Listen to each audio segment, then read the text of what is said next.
Ikinukuliwa kutoka ndani ya chama cha demokrasia na maendeleo kwa makamu mwenyekiti wa chama hicho ambaye ni John Heche akiweza kuzungumzia kutokuwa na maridhiano ya aina yoyote wala makubaliano ya aina yoyote, huku kionekana dhahiri kwamba chama cha demokrasia na maendeleo kikiwa kinaendelea kuteketea. Kesi ya kushinikiza kutoka kwa nukuu ya makamu mwenyekiti wa chama cha demokrasia na maendeleo Chadema Tanzania Bara John Heche mara baada ya kufikishwa mahakamani, lakini pia kupatiwa dhamana ambayo iliyofunguliwa dhidi ya mkuu wa jeshi la polisi nchini IGP na wenzake watano. Kama ilivyoweza kuendelea, ilikuwa ni siku ya Jumatatu Novemba tarehe 10 mwaka 2025, mahakama kuu ya Tanzania masjala ndogo ya Dar es Salaam. Kesi hiyo ilitajwa mahakamani hapo siku ya kuanzia kusikilizwa. Hata hivyo, upande wa jamhuri ukiongozwa na wakili wa serikali mwandamizi Agatha Pima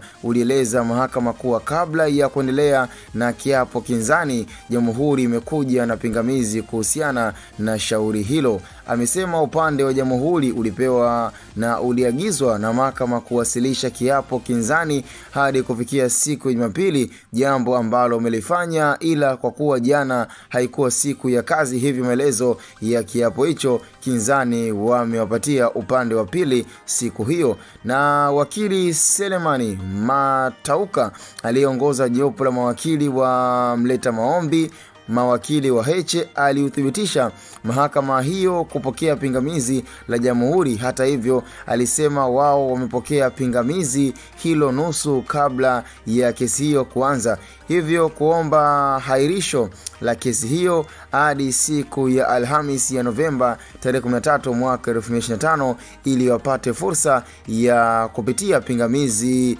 husika na kuandaa majibu yake. Na baada ya kusikiliza hoja za pande zote mbili, baadaye Jaji Obadia Bwegoge anayesikiliza shauri hilo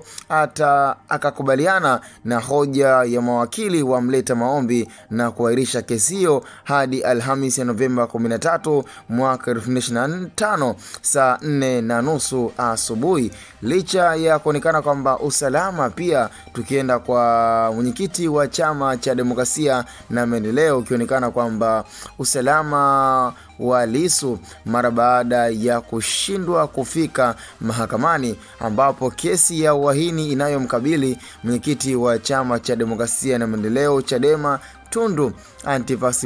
Lissu imeanza kusikilizwa katika mahakama ya Tanzania masjala ndogo ya Dar es Salaam kama ilivyokuwa kwa makamu mwenyekiti ambaye ni John Heche. Na huku unaambiwa, hata hivyo, tofauti na siku zote ambapo Lissu ambaye anajitetea mwenyewe kwenye kesi hiyo huwa anafikishwa mahakamani, lakini siku ya tarehe 10 hakufikishwa mahakamani kutokana na kile kilichoelezwa kuwa ni sababu za kiusalama. Baada ya shauri hilo kuanza mbele ya jopo la majaji watatu wanaosikiliza wakiongozwa na Jaji Dastan Ndunguru, wakili wa serikali mkuu Thawabu Isa ameeleza mahakama kuwa Lissu hakufikishwa mahakamani hapo kwa sababu za kiusalama. Hata hivyo, amesema wao jopo la mawakili wa jamhuri wametambua hilo walipofika mahakamani na kutomkuta mshtakiwa, wakalazimika kuwasiliana na mkuu wa magereza ambaye alieleza kuwa Lissu hatoweza kuletwa kwa sababu za kiusalama. Nikiripoti zaidi kupitia channel ya Hot Boy Media, tukutane kwenye upande mzima